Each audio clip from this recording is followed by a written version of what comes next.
नमस्कार। आप लोगों को हमेशा जब अलेक्जेंडर निकोलाई जब आते हैं वहाँ पर इंडिया में, तो हमेशा वो बहुत सारी बातें करते हैं आप लोगों से बैक्टीरिया के बारे में, किस तरह के बैक्टीरिया होते हैं, उस तरह के बैक्टीरिया होते हैं।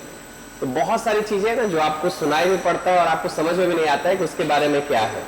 तो आज इस डिपार्टमेंट में मैं आया हुआ हूँ ताकि आप लोग को रियलिटी में मैं दिखा सकूँ कि बैक्टीरिया क्या होता है। उस डिपार्टमेंट के चीफ है मिस्टर रोमन जी, इनके साथ में आया हुआ हूँ कि मैं उनसे जानना चाहता हूँ कि एक्चुअली होता क्या है। ये 1 या 1.5 साल पहले जो सारा आप मशीनरी देख रहे हैं, आप समझ में नहीं पाएंगे कि इसमें कितना इन्वेस्टमेंट किया गया है। और यहीं पर तो सारा जो बैक्टीरिया का काम होता है, आप जानते हो कि इंसान के शरीर में बहुत सारे बैक्टीरिया रहते हैं, उसमें से कुछ अच्छे होते हैं, कुछ बुरे होते हैं, लेकिन इंसान को चलने के लिए बैक्टीरिया उसके शरीर में जरूरत होती है। तो उसमें से कुछ ऐसे जो अच्छे बैक्टीरिया हैं उसको हम यहाँ पे पालते हैं और उसको जाकर हम प्रोडक्ट्स में मिक्स करते हैं। शायद दुनिया में बहुत कम कंपनियां हैं जिसके बारे में जानते भी होगी, सुनते भी होगी। तो बीच बीच में हम जरूर सवाल पूछेंगे रोमन से कि बैक्टीरिया आखिर हमारे शरीर के लिए क्यों इतना इंपॉर्टेंट है और क्यों क्या ऐसा काम करता है। Вами могли сказать, да, что вы именно тут делаете? Мы здесь производим полезные для человека бактерии, которые являются частью его экосистемы, можно сказать, внутренней экосистемы. Также мы производим здесь вещества, которые выделяем из этих полезных бактерий, то есть полезные вещества, которые содержатся в ферментированных продуктах, например, из йогурта, сыра, по сути. И также мы здесь в этих ферментерах, в этих установках можем выращивать и медицинские грибы различного вида, которые, например, редко доступны в природе. इन्होंने कहा कि जैसा कि आदमी के ना हर शरीर में बैक्टीरिया होता है, तो उसमें जो इम्पोर्टेंट होते हैं, जो इंसान के शरीर के लिए अच्छा होता है, उसी को यहाँ पर तैयार किया जाता है और उसको अलग अलग प्रोडक्ट्स में वो मिक्स करते हैं। बहुत सारे ऐसे प्रोडक्ट्स हैं यहाँ पे बनाए जाते हैं जिसमें उसको मिक्स किया जाता है, टैबलेट फॉर्म में चाहे हर तरह के फॉर्म में उसको मिक्स किया जाता है और उसको इंसान के शरीर में दिया जाता है। तो एकदम बिल्कुल नया टेक्नोलॉजी है जो आप कहीं पे भी इसको जान नहीं पाएंगे, समझ नहीं पाएंगे. Aby mogli preto оборудование сказать, да, что делать, да, как это работает, все это система? Да, конечно. Рассказ может занять некоторое время. Да. Но если рассказать кратко, то основное оборудование для биотехнологии это биореактор или, как его называют, ферментер. То есть это изолированная система, такая емкость, в которой у нас выращиваются либо бактерии, либо грибы. И в этих ферментерах мы можем обеспечить оптимальные условия для бактерий либо грибов, защитить их от какой-то посторонних микроорганизмов. Также мы их можем, собственно, накормить, напоить, дать им нужное количество воздуха, поддерживать кислотность среды, температуру среды и так далее. Это основное оборудование. далее уже तो प्रयत्न रखो। ये बता रहे हैं कि यहाँ पर जो चीजें लगी हुई है इसके बारे में बहुत समय लगेगा इनको बताने में, बहुत ज्यादा समय लगेगा इन सारी चीजों को समझाने में मुझे, लेकिन वही चीज वो बता रहे हैं कि इन सारे प्रोडक्ट्स को ये तैयार करते हैं, बैक्टीरिया को तैयार करते हैं, उनके लिए जो खाने की जरूरत होती है उसको देते हैं खाना और फाइनली एक प्रोडक्ट्स बन के तैयार होते हैं। इसके लिए पूरा सिस्टम है, लेकिन इसको बताने में काफी समय लग जाएगा, लेकिन छोटे समय में हम इनसे समझने की कोशिश कर रहे हैं।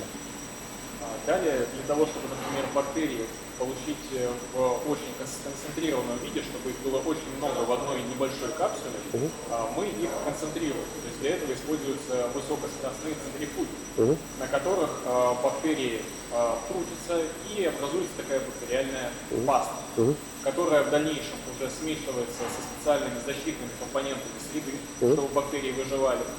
После чего эти бактерии передаются на высушивание, чтобы перевести их в состояние такой спячки, в состояние гибернации, приостановленной жизнедеятельности, чтобы они могли долго храниться до того, как их ये कह रहे हैं कि पहले लिक्विड फॉर्म में होता है, फिर उसको प्रेशराइज करके उसको बहुत छोटा करते हैं उसके बाद उस लिक्विड फॉर्म को यहाँ पर एक अलग से एक चैम्बर बना हुआ है जिसमें एक अलग उतना टेम्परेचर को मेंटेन करते हैं जिसमें वो सूखता है।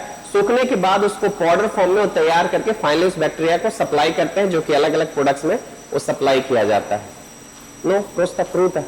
So, когда все рассказывают, и все оборудование просто красиво выглядит все. Отлично, да? Много чего есть рассказать про оборудование. Да, то есть, когда мы выделяем вещества, например, из бактерий, то, например, вот эта вот установка, это установка для стерилизующей фильтрации. То есть, когда мы просто бактерии сквозь фильтр с очень-очень маленьким размером пор отделяем у них вещества полезные. Тогда мы получаем метабиотики. Это вот уже польза бактерий без самих бактерий.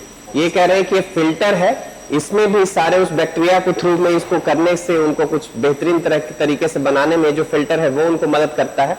जाहिर सी बात है कि ये बहुत ही ज्यादा जानते हैं इनके बारे में, सारे टेक्निकल चीज को शब्दों में बयान करना मेरे लिए मुश्किल है, लेकिन मैं बस आप लोगों को समझाना चाहता हूं कि बस मैं आर्ट लाइफ के 1000 में सिर्फ एक पार्ट में हूं, जो देखिए कितना खूबसूरत ढंग से इसको मेंटेन किया जा रहा किया जा रहा है। तो दिले प्रस्तो человек, да, он думает, да, бактерия, как он в капсуле попал, это, то он животный, да, а для его кушать, как он живой там остается, он же не умирает там. Он не умирает, он засыпает на некоторое время. То есть у бактерий, можно сказать, есть два режима. Ну, как и на самом деле у животных, которые, например, вот медведь. Да? Он живет летом, весной, осенью, а зимой он наедается и впадает в спячку. То есть он засыпает, а потом весной как будто просыпается и снова оживает. Также и с бактериями. Для того, чтобы пережить время без еды, либо долго храниться, они умеют, по сути, впадать вот в такую спячку. Для них нужно просто все подготовить, чтобы они были сыты, чтобы они были довольны. कह रहे हैं कि सारा हमारा टेक्नोलॉजी है उसको हम समझते हैं अच्छे ढंग से और जानते हैं। जैसे वो बता रहे हैं ना कि उसका एक जो बैक्टीरिया होता है उसका एक टाइम होता है, उस टाइम में वो सोते रहता है तो उसको बहुत लंबे टाइम पर वो जिंदा रह सकता है।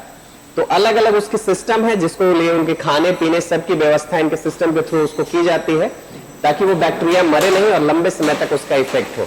A producția către bacteria, către делается, да, его надо определенная температура надо хранить, или там он может, например, Индия, да, очень сильно жара. Продукция делали из бактерий, да, какой-то новый продукцию пускали, а там будет 40 температура, то это пойдет такому температуре? Если это живые бактерии, то, как правило, чем ниже температура, тем лучше. То есть мы обычно рекомендуем все-таки использовать холодильники, еще даже ниже температуры. Если мы говорим про метабиотики, вещества из бактерий, то там уже живых бактерий. Например, пробином мы делаем, то это из какой бактерии делаем? Это живые бактерии. Это живые бактерии, да. То есть активность может немного снижаться при жарких условиях. А какой температуре надо храниться? Ну, мы рекомендуем на данное время при 3-8 градусах, то есть это температура холодильника. При транспортировке может некоторое время температура быть выше. При употреблении БАДов. बैक्टीरिया के बारे में बता रहे हैं कि उसके लिए एक टेम्परेचर होना जरूरी है, जितना भी कम टेम्परेचर में उसको रखा जाए उससे बने हुए प्रोडक्ट्स को ज्यादा अच्छा होगा. अभी ये लोग काम कर रहे हैं कि इंडियन टेम्परेचर को में भी वो काम कर सके. अगर 1-2 दिन के लिए अगर ट्रांसपोर्टेशन में जा रहा है तो कोई दिक्कत नहीं है, लेकिन हमेशा घर में उसको रखने के लिए 8 से 10 के बीच में टेम्परेचर उसका होना चाहिए. Но только что я знал, да, что бесспорно технология работает, да, где он может еще высокой температуры живой останется. И это только пробиотики, это лишь одно из направлений. То есть другие направления, они не требуют таких пониженных, например, температур. То есть, например, метабиотики, они могут храниться и при высоких температурах, до 40 градусов. Если мы рассматриваем грибы медицинские, они тоже могут храниться продукты на их основе при температуре комнатной или даже. वो कह रहे हैं कि बहुत सारे ऐसे प्रोडक्ट्स हैं जो कि बनाए जा सकते हैं जो कि बहुत ही हायर टेम्परेचर में, मतलब इंडियन टेम्परेचर के हिसाब से 30 और 40 में भी मेंटेन किया जा सकता है. तो पॉसिबल है कि इंडिया में भी हम उस तरह के प्रोडक्ट्स बना सकते हैं. Спасибо, конечно, вы можете много чего мне рассказать, но все равно много интересного у меня было тут. आप सब लोगों को धन्यवाद. Спасибо. Thank you.